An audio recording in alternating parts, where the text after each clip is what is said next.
तो अब रेखा को पता चल चुका था कि उसका पति अरविंद असल में गे है, जिसे लड़कियों में नहीं बल्कि लड़कों में दिलचस्पी है। अरविंद खुद रेखा के पास आकर कहता है, मैं तुम्हें यह बात शादी से पहले ही बता देना चाहता था, लेकिन मुझ में हिम्मत नहीं थी।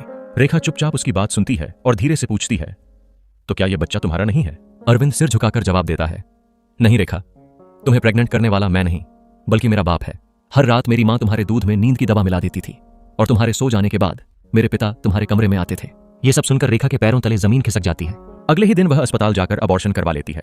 घर लौटकर वह अपने सास ससुर के सामने खड़ी होकर कहती है, अपने बेटे की सच्चाई छुपाने के लिए आपने मेरे साथ ये घिनौना खेल खेला, लेकिन अब और नहीं।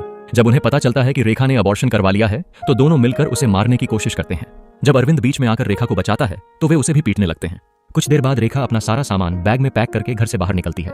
तभी वे दोनों फिर से उसे रोकने की कोशिश करते हैं, लेकिन इस बार रेखा अपने बैग से बंदूक निकालती है और दोनों को गोली मार देती है। इसके बाद वह बिना पीछे देखे वहां से हमेशा के लिए चली जाती है।